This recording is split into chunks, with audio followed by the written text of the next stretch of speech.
പാൽക്കണ്ടയെ കണ്ടവരുണ്ടോ? Research വിദ്യാർത്ഥികളായ ശ്വേതചന്ദ്രയും കൈലാസുമായി ചേർന്ന് ഇന്ന് ഞങ്ങൾ വാഗമൺ മേഖലയിലെ അപൂർവ നാടൻ മത്സ്യമായ പാൽക്കണ്ടയെ തേടി പോകുകയാണ്.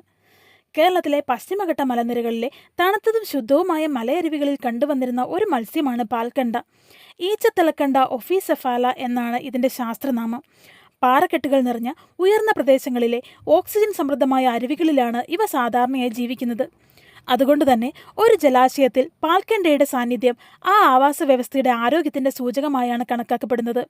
എന്നാൽ വനനശീകരണം, ജലനശീകരണം, കാലാവസ്ഥാ വ്യതിയാനം, അന്യദേശ മത്സ്യങ്ങളുടെ വ്യാപനം തുടങ്ങിയ കാരണങ്ങളാൽ ഇന്ന് വാഗമൺ മേഖലയിൽ നിന്നും ഈ മത്സ്യം അപ്രത്യക്ഷമായിരിക്കുകയാണ്.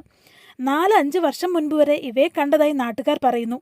അടുത്തിടെ പെരിയാർ ടൈഗർ റിസർവിൽ കണ്ടിരുന്ന തൊണ്ടൻ എന്നറിയപ്പെടുന്ന മത്സ്യങ്ങളിൽ ചിലത് വിശദമായ രൂപഘടനാ പഠനവും DNA വിശകലനവും നടത്തിയപ്പോൾ ഈച്ചത്തലക്കണ്ട ഇൻകോഗ്നിറ്റ എന്ന പുതിയ സ്പീഷീസ് ആണെന്ന് ശാസ്ത്രജ്ഞർ കണ്ടെത്തിയിട്ടുണ്ട്.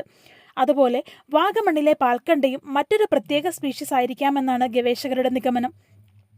അങ്ങനെയെങ്കിൽ വാഗമണ്ണിൽ നിന്ന് ഇത് നഷ്ടപ്പെട്ടാൽ ആ സ്പീഷീസ് ലോകത്തു നിന്ന് തന്നെ ഇല്ലാതാകാൻ സാധ്യതയുണ്ട്. ആലങ്കിത്തോട്ടിലും വെടിക്കുഴിത്തോട്ടിലും ഉൾപ്പെടെ പല സ്ഥലങ്ങളിലും ഞങ്ങൾ തിരഞ്ഞെങ്കിലും ഇതുവരെ പാൽക്കണ്ടയെ കണ്ടെത്താനായിട്ടില്ല.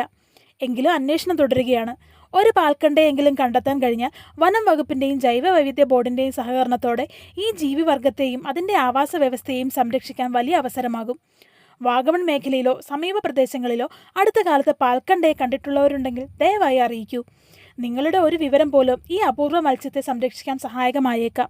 കണ്ടുകിട്ടിയാൽ മറ്റൊരു വീഡിയോ വഴി സന്തോഷ വാർത്ത പങ്കുവയ്ക്കാം.